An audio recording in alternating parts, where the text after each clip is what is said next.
ପ୍ରେଜ୍ ଲର୍ଡ। ପରମେଶ୍ୱର ଆଜି ଗୋଟିଏ ସୁନ୍ଦର ସମୟ ଦେଲେ ପରମେଶ୍ୱରଙ୍କ ବାକ୍ୟ କହିବା ପାଇଁ, ଯାହାକି ଆଜି ଟପିକ୍ ଅଛି ଭଲ ଚେଷ୍ଟା କର। ଆମୋସ ପୁସ୍ତକ 5:14-15 ପଦ ପଢ଼ିକି କହିବି। ଆମୋସ 5:14-15। ତୁମ୍ଭେମାନେ ଯେପରି ବଞ୍ଚିବ ଏଥିପାଇଁ ମନ୍ଦ ଚେଷ୍ଟା ନ କର, ଭଲ ଚେଷ୍ଟା କର। ତହିଁରେ ତୁମ୍ଭମାନଙ୍କର ବାକ୍ୟ ଅନୁସାରେ ସଦାପ୍ରଭୁ ସୈନ୍ୟାଧିପତି ପରମେଶ୍ୱର ତୁମମାନଙ୍କ ସହବର୍ତ୍ତୀ ହେବେ। ମନ୍ଦକୁ ଘୃଣା କର, ଭଲକୁ ଭଲ ପାଅ।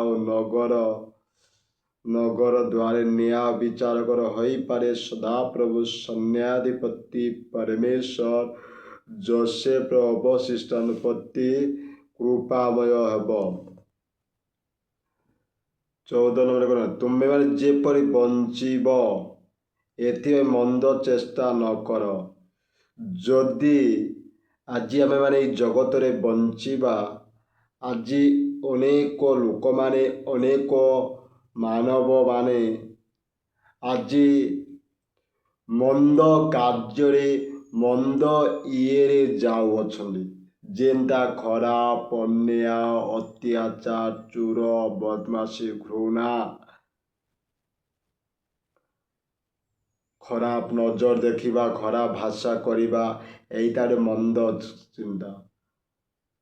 ଜଣକୁ ମର୍ଡର କରିବା, ଜଣକୁ ବିଭିନ୍ନ ପ୍ରକାର ଧମକ ଦେବା, ତାର ବିରୁଦ୍ଧରେ କଥା କହିବା, ବିଭିନ୍ନ ପ୍ରକାର ମନ୍ଦ କାମ। ଜଣଙ୍କ ପାଇଁ ଆମେ କେବେ ଗୋଟେ ମଙ୍ଗଳ ଚେଷ୍ଟା କେବେ କରୁନାହିଁ। ଅନ୍ୟ ପାଇଁ, ଅନ୍ୟମାନଙ୍କର ପାଇଁ ଆମେ କ'ଣ ଯାହା ବା ତାହା ତା ବିରୁଦ୍ଧରେ କହୁନା। ଅନେକ ଲୋକମାନେ ଆଜି ଯାହାକି ଦେଖିବାକୁ ମିଳୁଛି, ଆମର ଯାହାକି ମାନବ ଜାତି ଦେଶରେ, ଆମର ଏଇ ଓଡ଼ିଶା କଥା କି ଭାରତ କଥା, ଆଜି ପ୍ରତ୍ୟେକ ଦିନ ମନ୍ଦ ଜିନିଷ ଫାଷ୍ଟ ଶୁଣିବାକୁ। ଜଣଙ୍କର ଉପକାର କଲେ କେହି ଚାହୁଁନାହିଁ। ଆମେ ଜଣକୁ ଭଲ ରାସ୍ତା ଦେଖରେ କେହି ନାହିଁ। ଯିଏ ଭଲ କହିବା, ତାକୁ ଭଲ ବିଷୟ ଶିଖେଇବା। ଯିଏ କହେ ଏଇ ମନ୍ଦ କାମ ଛାଡ଼, ହିଂସା ଛାଡ଼େ, ଅନ୍ୟାୟ ଛାଡ଼େ, ବିଭିନ୍ନ ପ୍ରକାର ସମସ୍ୟାରେ ପଡ଼ିଛେ, ତା ଠିକ୍ ରାସ୍ତା ଜଣେ ନେଇକି ଆସୁଛି, ତାର ବିରୁଦ୍ଧରେ ପୁଣି ଆହୁରି ଅନେକ ଲୋକ କଥା କହୁଅଛନ୍ତି। ତାପରେ କ'ଣ କହୁଛି? ଭଲ ଚେଷ୍ଟା କର, ଭଲ ଚେଷ୍ଟା କର, ଭଲ କାମ କର, ଭଲରେ ଆଗକୁ ବଢ଼ିବାର ଅଛି। ଜଣଙ୍କର ପାଇଁ ଉପକାର କରିବାର ଅଛି। ଯେମିତି ଆଜି ଜଣେ ଭଲରେ ବଞ୍ଚିଲା, ଭଲ କରିକି ରହିଲା, ଭଲରେ ରହିଅଛି। ଯଦି ଆମେ ଖାଲି ନିଜର ସୁବିଧା ନାହିଁ, ଅନ୍ୟର ସୁବିଧା ବି କରିବାର ଅଛି। ଯାହାକି ସେ ପରମେଶ୍ୱର ତାଙ୍କର ପୁତ୍ର ଦାନ କଲେ, ଯାହା ସେ ଯୀଶୁ ଖ୍ରୀଷ୍ଟ ନିଜର ସ୍ୱାର୍ଥ ଚେଷ୍ଟା ନକରି ଏ ପ୍ରତ୍ୟେକ ମାନବ ପାଇଁ ସେ ସୁବିଧା କରିଦେଲେ।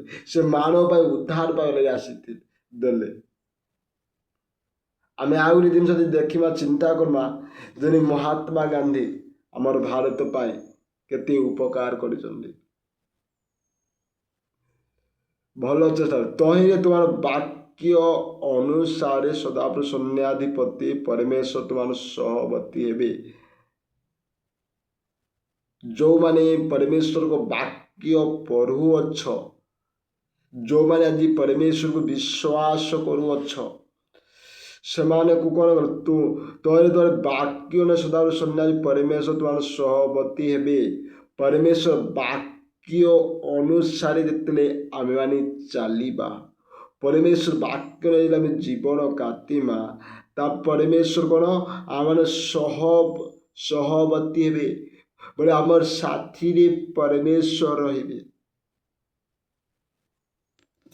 ଆମେ ଯଦି ଭଲ କାମ କରିକି ପରମେଶ୍ୱରଙ୍କ ବାକ୍ୟ ଯେତେବେଳେ ପାଳନ କରିବା, ପରମେଶ୍ୱର ଇଚ୍ଛାରେ ଚାଲିବା, ପରମେଶ୍ୱର ଆମକୁ ସବୁଥିରେ ସାହାଯ୍ୟ କରିବେ।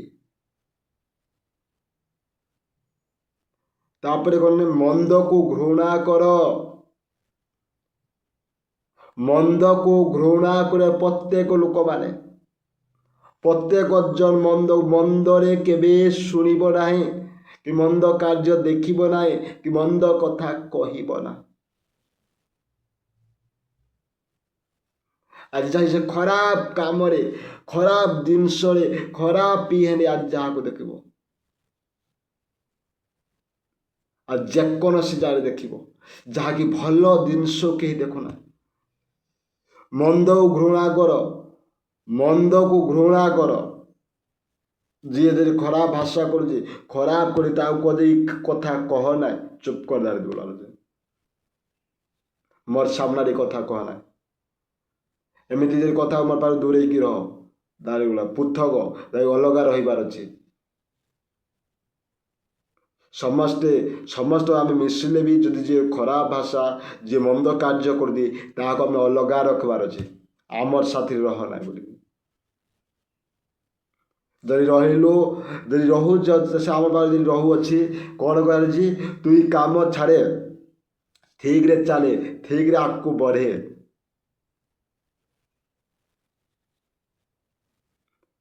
ତାପରେ ଯାଇ ଠିକ ହେବ। ଯଦି ତମେ ଭଲ ଅଛ, ତମର ସାଙ୍ଗ କି ସାଥୀ କି ଯିଏ ବି ହଉ, ଯଦି ତମ ସହିତ କଥା ଆଉ ଯଦି ଖରାପ ଭାଷାରେ କଥା, ତାକୁ ଦାঁড়িয়ে କରୁଛେ ଏଇ କଥା କହିଲେ ମୋ ସହିତ କଥା ହବ ନାହିଁ, ଠିକରେ ମନେ କଥା ହବ, ପୁରା ସିମ୍ପଲ ଭାବରେ, ସାଧାରଣ ଭାବରେ। ଯେମିତି ବାପା ମା ସହିତ ଯେମିତି କଥା ହଉ, ମୋ ସହିତ ସେମିତି କଥା ହବ। ଥରେ ମୁଁ ମୋ ସାଙ୍ଗ କହୁଥିଲି, ଯେ ସାଙ୍ଗ ଏମିତି ଯଦି କଥା ହବୁ, ମୁଁ ନାଇରୁ ହିଁ ପଳେଇବି, ନାହେଲେ ତମେ ପଳେଇବ ଦାঁড়িয়ে ବୋଲି। ସେ ମୋର ସାଙ୍ଗ ତାପରେ କହିଲା, ହଁ ଭାଇ, ତମେ ଯାହାର ଭଲ ଲୋକ, ଭଲ ଆମର କ୍ଲାସମେଟ୍ ହିସାବରେ ପଢ଼ୁଥିଲା, ତାର ବହୁତ ସମ୍ମାନ ଦେଇ କଥା ହେଲା। ମୋର ସାଙ୍ଗ ଯିଏ ମନ୍ଦ କଥା, ଖରାପ କଥା କହିବି, ତାକୁ ବହୁତ ଖରାପ ଭାବୁଛି। ଭଲରେ କଥା ହବ, ଯେହେତୁ ଆମେ କ'ଣ ଇଜ୍ଜତ ମାନ ବୋଲୁଛୁ, ଆମର ଶରୀର ଦିନ ଆମେ ଇଜ୍ଜତ ଦେଖୁଛୁ, ସେଇଭଳିଆ ଆମେ ମନ୍ଦକୁ ଘୃଣା କରିବାର ଅଛି। ମନ୍ଦ କାର୍ଯ୍ୟକୁ ଯିବାର ନାହିଁ, ମନ୍ଦ କାମରେ ମିଶିବାର ନାହିଁ। ଜଣେ ଖରାପ ଭାଷା, ଅନ୍ୟାୟ, ଅତ୍ୟାଚାର ସେମାନଙ୍କୁ କହିଲେ କାମ ଛାଡ଼େ, ତାପରେ ରହିବୁ। ପ୍ରତ୍ୟେକ ଜଣ ଏଇଟା କହୁଛି। ତାର ଭଲକୁ ଭଲ ପାଅ, ଭଲକୁ ହିଁ ଭଲ ପାଇବାର ଅଛି। ଖରାପ ଜିନିଷ ଯିଏ ଭଲ ପାଇଲ, ସେ ଭଲ ନାହିଁ ପରମେଶ୍ୱର ଦୃଷ୍ଟିରେ। ଯିଏ ଭଲକୁ ଭଲ ପାଇବ, ସେ ପରମେଶ୍ୱର ଦୃଷ୍ଟିରେ ଉତ୍ତମ। ଆଜି ଅନେକ ପରମେଶ୍ୱର ବାକ୍ୟ ପଢ଼ୁଛନ୍ତି, ଅନେକ ଯାଉଛନ୍ତି ମନ୍ଦରେ, ଅନେକ ପ୍ରଭୁଙ୍କ ଦାସମାନେ ଶିକ୍ଷା ଦେଉଛନ୍ତି। ଭଲକୁ ଭଲ ପାଅ, ଭଲକୁ ଭଲ ପାଅ, ଭଲ କାମ, ଭଲ କଥା, ଭଲ ଆଚାର, ଭଲ ଗୋଟେ ପରିବାର ରହିବାର ଅଛି। ଆଜି କିଛି ଲୋକମାନେ ପ୍ରଭୁକୁ ଜାଣିକି ବି ଭଲ କାର୍ଯ୍ୟ କରେ, କିଛି ଲୋକମାନେ, କିଛି ପରିବାର ମାନେ ଆଜି ଯାହାକି ଆମମାନଙ୍କ ଦ୍ୱାରା ପରମେଶ୍ୱରଙ୍କ ନାମ ନିନ୍ଦିତ ହେଉଛି। ସେଥିପାଇଁ ଭଲକୁ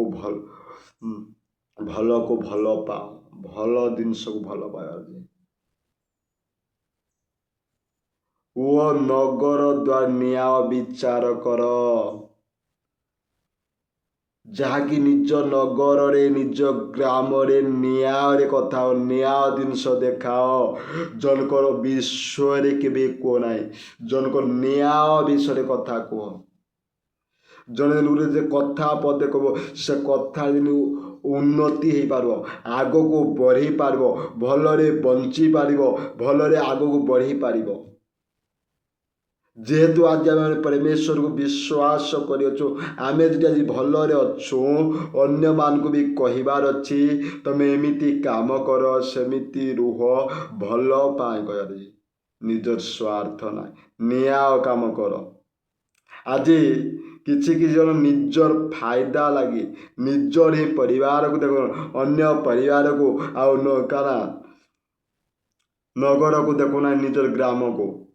ସେଥିପାଇଁ ଆମେ ସମାନ ହୋଇପାରେ ସଦାପ୍ରଭୁ ସୈନ୍ୟାଧିପତି ପରମେଶ୍ୱର ଯୋସେଫର ଅବଶିଷ୍ଟ ପ୍ରତି କୃପାମୟ ହେବେ। ଯେ ଯୋସେଫକୁ परमेश्वर कृपामयले जोसेफ जी राजा थिले प्रधानमंत्री थिले चाहे सब किछि थिले सेई भलिया जी न्याय देखिब भल काम करिब परमेश्वर आगामी दिन तुम मान को भी सेई भलिया आशीर्वाद देबे जहाँकि तुम पाखु अनेक लोक आसबे अनेक भल लोक पाइब अनेक जगह भल बहुत सम्मान पाइब तुम भावुव मुई कि ना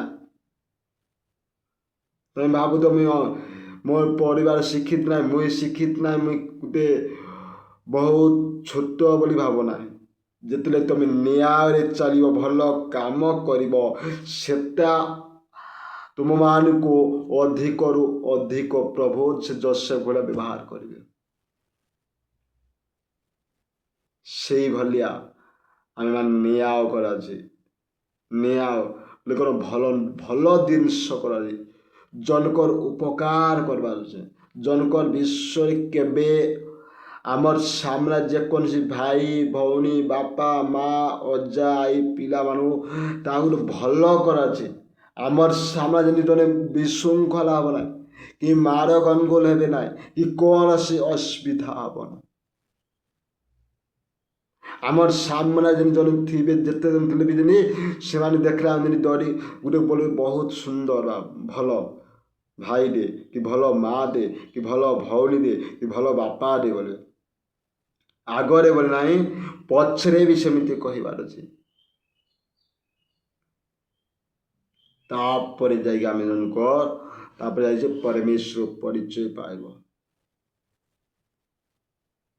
हालेलुया भलरे चल आज किछि किछि लोक माने खराब रास्ता को जाऊच परमेश्वर को जानिकी से दया करी कहूअछि से दिन स्वरू परित्याग करी खराब काम काना मंद काम परित्याग करी भल काम चल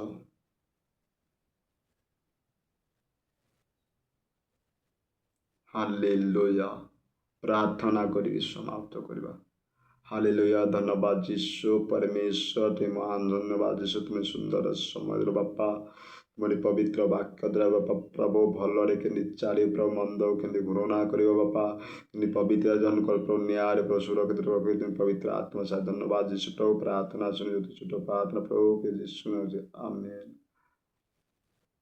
यही वाक्य यही प्रचार जदि समस्त को उपकार सुंदर जदि शिखी पाल अन्य मान भी शेयर कर बहु मात्रा आज निज सांग साथी निज परिवार आज विश्व जानी पारती ना